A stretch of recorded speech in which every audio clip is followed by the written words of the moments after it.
एक दफ़ा एक औरत ने पुलिस स्टेशन में फ़ोन किया और उन्होंने कहा कि मेरे घर के सामने कुत्ता भौंक रहा है, तो मेहरबानी करके इसको हटाएं। उन्होंने कहा कि बीबी, हम पुलिस वाले हैं, हम कुत्ते पकड़ने वाले नहीं हैं, आपने गलत नंबर डायल किया है। तो उसने कहा, सर ये कुत्ता 2 टांगों वाला है। लेकिन शुक्र है कि कल मेरी स्कूटी के सामने जो कुत्ता आया वो 4 टांगों वाला था और एकदम से वो बेचारा सामने आ गया। मैंने कहा ये हट जाएगा, मैं ब्रेक ना ही लगाऊं। लेकिन जी इसने कहा कि मैं तो मटकते मटकते आ रहा हूँ, बीबी तुम ही ब्रेक लगाओ क्योंकि मैं तो हिलने वाला नहीं हूँ। और एंड पे जाके मैंने ब्रेक लगाई और डर भी यही था कि ये ना हो कि ब्रेक तो मैं लगा लूँ लेकिन वहाँ से फिर भागूंगी कैसे। लेकिन बहरहाल मैंने ब्रेक लगा ली। अच्छा, ये वाक़या मुझे इस तरह याद आया कि कल मुझसे किसी ने एक सवाल किया कि मुझे ये बताओ कि पाकिस्तान में गधे कितने हैं।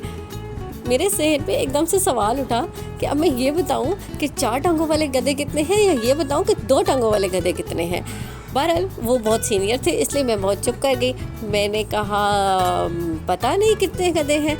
तो ख़ुद ही उन्होंने जवाब दिया कि पाकिस्तान में कोई 60 से 70 लाख गधे हैं और कहते हैं कि ज़िंदगी में कभी कभी हमारा गधों से पाला पड़ जाता है और वो 2 टांगों वाले भी होते हैं। मैंने कहा सर, कहना तो मैं यही चाहती थी कि आप 2 टांगों वाले गधे की बात कर रहे हैं या 4 टांगों वाले गधे की बात कर रहे हैं।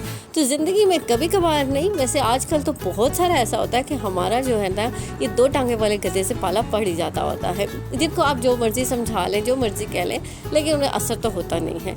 तो ज़िंदगी में जब कभी आपका आमना सामना हो इस टाइप के गधों के साथ तो आपने उनसे दरगुजर करना है, क्योंकि आप उनके साथ जितनी भी मगजमारी कर लेंगे उनको समझ आने वाला कुछ नहीं है। और आप ये सोचेंगे कि हाँ जी मैं इसको समझाऊंगा तो इसे कभी ज़िंदगी में समझ आ जाएगी, उसने नहीं समझना। हाँ, अगर आपने उसके साथ वो गधे के मालिक वाली कहानी की, जो कि एक मालिक हमेशा गधे के ऊपर नमक लाद कर जाता था और हमेशा नदी के पार से गुजरता था जब, तो वो गधा जो है वो स्लिप होता था और नमक पानी में बह जाता था, तो वो गधा अपने आप को हल्का महसूस करता था। अब उसने ये रूटीन बना ली थी। फिर एक दिन मालिक को लगा कि ये वाकई ये गिरता नहीं है, ये जानबूझ के ये काम कर रहा है। तो उसने क्या किया, उस दिन गधे के ऊपर नमक के बजाय रुई लाद ली।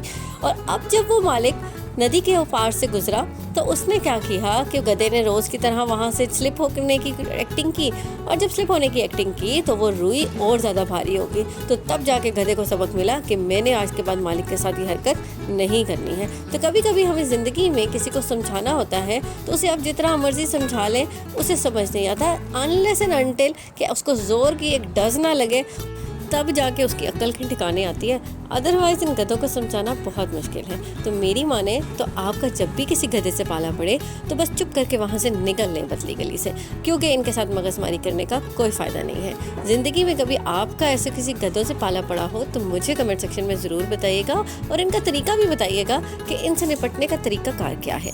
मिलते हैं आपसे अगले ब्लॉग में, तब तक अपना बहुत सारा ख्याल रखिएगा क्योंकि आपके बहुत सारे प्यारों को भी आपकी बहुत सख्त किस्म की ज़रूरत है। अल्लाह हाफ़िज़।